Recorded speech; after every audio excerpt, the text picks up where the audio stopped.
শাকিব খানের সব গোপন কেচ্ছা ফাঁস করে দিলেন অপু বিশ্বাস। দীর্ঘদিন আড়ালে থাকার পর সন্তান নিয়ে সবার সামনে আসলেন ঢাকাই ছবির একসময়ের জনপ্রিয় নায়িকা অপু বিশ্বাস।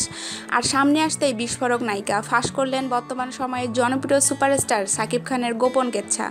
সোমবার একটি বেসরকারি টিভি চ্যানেলে লাইভ সাক্ষাৎকারে তিনি জানান, শাকিবের সন্তানের মা হয়েছেন তিনি। সন্তান নিয়ে সুখে শান্তিতে থাকতে চান।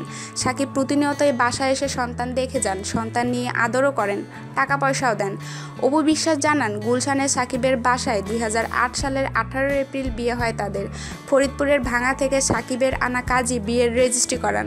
অপু বিশ্বাসের নাম হয় অপু ইসলাম খান।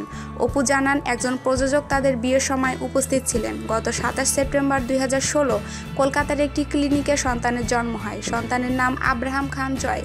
অপুর অনুরোধ সত্ত্বেও সন্তান জন্মের সময় শাকিব খান হাসপাতালে যাননি।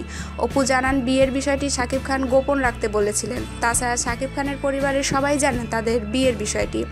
সন্তান গর্ভধারণ করার পর থেকে দেশের বাইরে ছিলেন অপু বিশ্বাস। এতদিন আগে বিয়ের করলেও স্ত্রীর মর্যাদা দিচ্ছেন না শাকিব খান, এমনটাই অভিযোগ করলেন অপু বিশ্বাস। সবার কাছে দোয়া চেয়েছেন অপু। একই সঙ্গে নিজের ছেলেকে মানুষের মতো মানুষ করতে চান অপু। তার ছেলে দ্বারা যেন কোনো মেয়ে প্রতারিত না হয়, সেভাবেই ছেলেকে মানুষ করতে চান নায়িকা। অপু বিশ্বাস বলেন, তার জন্য এতদিন আমি নিজেকে আড়ালে রেখেছি।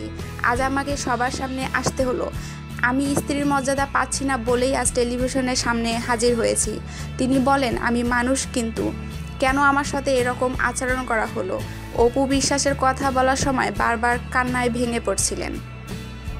আমাদের চ্যানেলটিকে ভালো লাগলে অবশ্যই লাইক, কমেন্ট, শেয়ার এবং সাবস্ক্রাইব করতে ভুলবেন না। ধন্যবাদ সবাইকে।